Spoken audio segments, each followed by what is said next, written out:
Hello, I am Editor Than Mai. I will provide you with the latest information of the day. UN urges peaceful settlement of disputes. As UN chief points to the horror show in Gaza, the UN Security Council urged the 193 United Nations member nations on Tuesday to use all possible means to settle disputes peacefully. The UN chief said that is needed now more than ever, as he pointed to the horror show in Gaza and conflicts in Ukraine, Sudan, Haiti and Myanmar. The vote was unanimous on a Pakistan-drafted resolution in the 15-member Council.in urging greater efforts to pursue global peace, Secretary-General Antonio Guterres told the Council.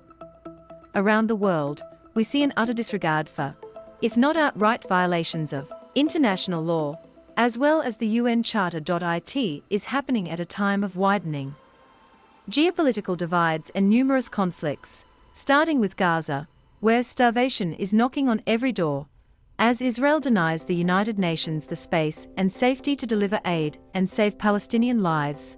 Guterres said, Israel denies deliberately targeting civilians and aid staff as part of its war with Hamas and blames UN agencies for failing to deliver food. It has allowed in conflicts worldwide. Hunger and displacement are at record levels, and security is pushed further out of reach by terrorism, violent extremism and transnational crime, the Secretary-General said.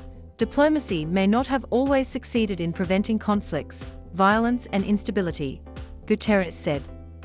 But it still holds the power to stop them. The resolution urges all countries to use the methods in the UN Charter to peacefully settle disputes, including negotiation, inquiry, mediation, conciliation, arbitration, judicial settlement, referral to regional arrangements, or other peaceful means. Pakistani Foreign Minister Ishaq Dar, who chaired the meeting, cited the ongoing tragedies in Gaza and between Pakistan and India over Kashmir, one of the oldest disputes on the UN agenda, that need to be resolved peacefully. At the heart of almost all the conflicts across the globe is a crisis of multilateralism, a failure, not of principles but of will, a paralysis, not of institutions, but of political courage, he said. The Pakistani diplomat called for revitalizing trust in the UN system and ensuring equal treatment of all conflicts based on international law, not geopolitical expediency. Acting U.S. Ambassador Dorothy Shea said the Trump administration supports the United Nations founding principles of saving succeeding generations from the scourge of war and working with parties to resolve disputes peacefully. Under President Donald Trump's leadership, she said, the U.S. has delivered de-escalation between Israel and Iran, India and Pakistan, and Congo and Rwanda. The U.S. calls on countries involved in conflicts to follow these examples, Shea said, singling out the war in Ukraine and China's unlawful claims in the South China Sea.